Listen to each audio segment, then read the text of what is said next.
Vous écoutez Radio Lomé, il est 12h30.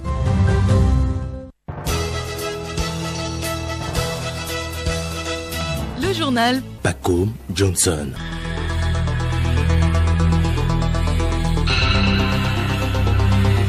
Bonjour à tous et bienvenue dans cette édition. Au sommaire, le chef de l'État, Faure Eswazina Gnassingbé, a présidé vendredi dernier à El Avagnon la cérémonie de remise de diplôme aux apprenants de l'Institut IFAD.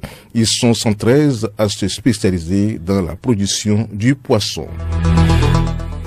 Journée internationale de lutte contre le terrorisme et l'extrémisme violent observée ce dimanche. Quels sont les efforts du Togo pour éradiquer ce fléau? Les réponses à suivre dans ce journal. Le Gabon va organiser ses élections sans les observateurs de l'Union européenne. Cette mesure inquiète les opposants. Sport football, Asco de Kara, pour sa première sortie dans le cadre de la Coupe CAF, sera face cet après-midi à Future FC d'Égypte au stade de Kégué.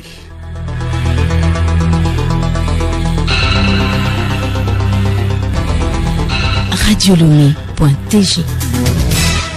Bienvenue à toutes et à tous. Le chef de l'État, Faure Eswazina Gnassingbé, a présidé vendredi dernier à El Avagnon la cérémonie de remise de diplôme aux apprenants de la première promotion de l'Institut de formation en alternance pour le développement IFAD, option aquaculture. Cette formation vise à rendre disponibles sur le marché togolais les produits en poisson. Au total, 113 jeunes togolais, dont 27 filles, ont reçu leur diplôme. Le chef de l'État a, en marge de cette cérémonie, échangé avec les formateurs et des apprenants de l'Institut IFAD Aquaculture. Le chef de l'État était également hier samedi à Atakpamé pour la clôture du forum des producteurs agricoles du Togo. Il a ainsi échangé avec les producteurs et les cadres de la région des plateaux. Certains acteurs agricoles se sont exprimés à la fin de ce forum. C'est le cas de Atitogbe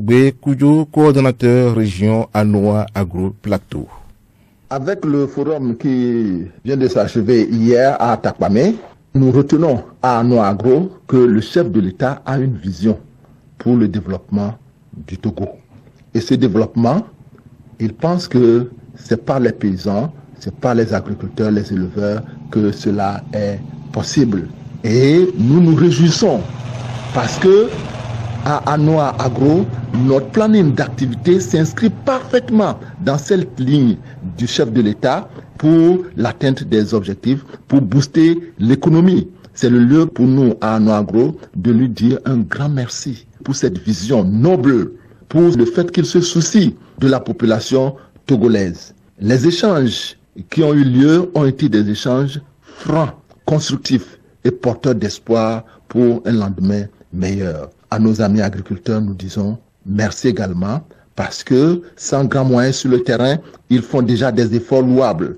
C'est le lieu pour eux de reprendre confiance, d'avoir foi en eux-mêmes et d'être plus courageux pour utiliser les moyens que le chef de l'État a déjà mis à notre disposition pour booster nos productions, pour atteindre les objectifs et faire développer notre pays.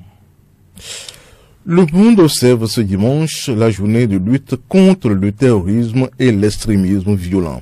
Le Togo, depuis 2021, a enregistré au moins 6 attaques dans le nord du pays. Pour y faire face, des efforts ont été entrepris pour repousser le mal. Il s'agit notamment du programme d'urgence pour la région des Savanes. En quoi consiste ce programme et qu'est-ce qui se fait concrètement sur le terrain? La réponse dans ce dossier de Abiré Lemou. Lancé en 2022, le programme d'urgence pour la région des Savanes, PURS, est mis en œuvre par le gouvernement togolais, soucieux du bien-être de sa population. Il vient renforcer la résilience des populations de cette zone septentrionale, victimes d'actes terroristes depuis 2021. Un an après l'opérationnalisation de ce programme, 50 milliards de francs CFA ont été engagés sur le budget total qui s'élève à 200 milliards de francs CFA. Ces ressources mobilisées ont notamment permis de faciliter l'accès à l'eau potable, à l'électricité et de construire des infrastructures sanitaires et éducatives ainsi que des pistes rurales dans les différentes localités de la région. Les actions vont se poursuivre jusqu'en 2025, conformément à la feuille de route gouvernementale. Le gouvernement togolais et les partenaires techniques et financiers se sont encore intéressés à ce programme jeudi dernier lors d'une séance de travail. Environ 36 milliards de francs CFA restent encore à mobiliser pour atteindre le budget global. Ce programme sera étendu très prochainement jusqu'aux régions de la Kara. Il est à noter que tous ces efforts sont corroborés par la force mixte installée dès les premières heures de la première attaque qui veille pour empêcher l'avancée terroriste. Merci à vous, Abiril Lemou. La culture de la paix, le seul gage pour bouter hors de nos frontières le terrorisme. La paix est un concept qui désigne un état de calme ou tranquillité ainsi que l'absence de perturbations, de troubles, de guerre et de conflits. La paix correspond aussi à un idéal social et politique. Elle est indispensable au développement socio-économique. Comment l'entretenir? Des éléments de réponse avec Bénédicte Kanda. La paix n'est pas simplement l'absence de conflit. C'est un processus positif, dynamique et participatif qui favorise le dialogue.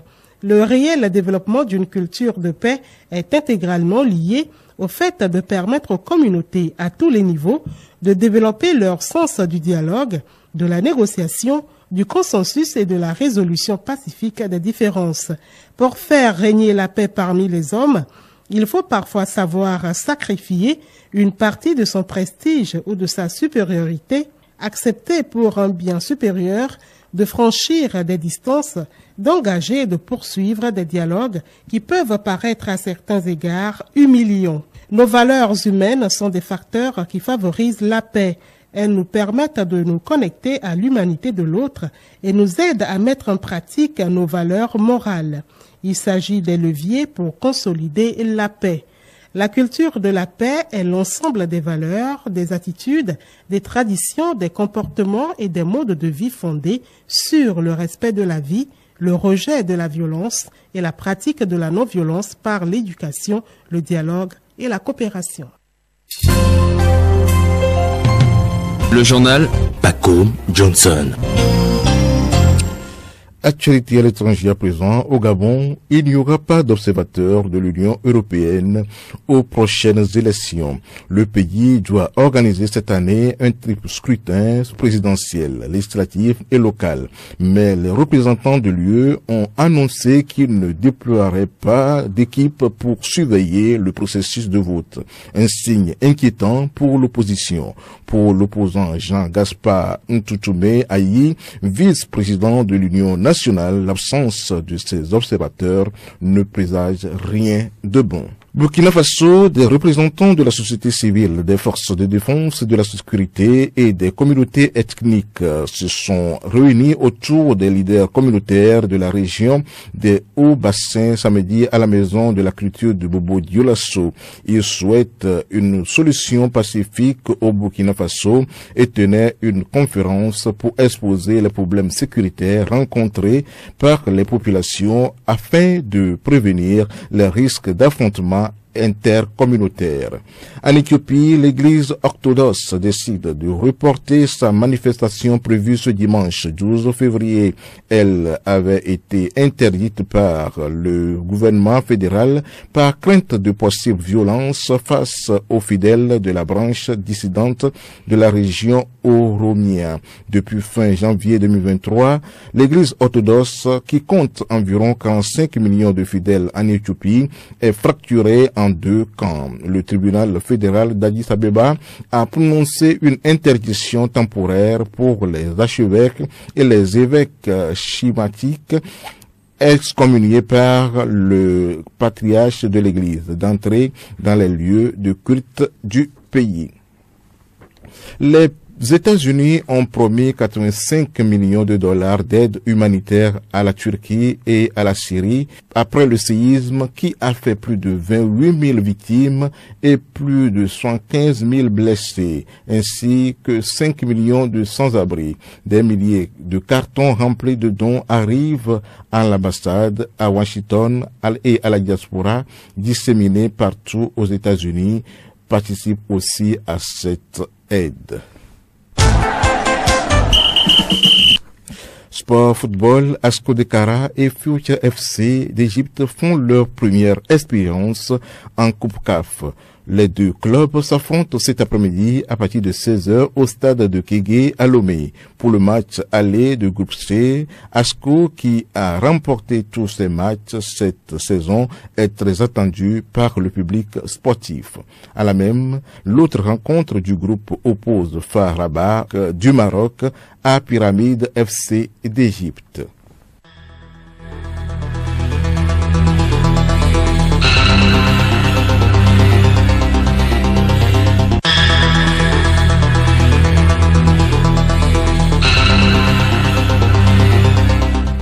Voilà ainsi sur FM cette édition, le rappel des titres. Le chef de l'État, Faure Essozilan Gnassingbé, a présidé vendredi dernier à Elavagnon la cérémonie de remise de diplôme aux apprenants de l'Institut IFAD. Ils sont 113 à se spécialiser dans la production du poisson. Journée internationale de lutte contre le terrorisme et l'extrémisme violent. Observez ce dimanche quels sont les efforts du Togo pour éradiquer ce fléau. Des réponses, vous l'avez suivi dans ce journal. Le Gabon va organiser des élections sans les observateurs de l'Union européenne. Cette mesure inquiète les opposants. Puis sport, Asco de Cara, pour sa première sortie dans le cadre de la Coupe CAF, sera face cet après-midi à Future FC d'Égypte au stade de Kégué.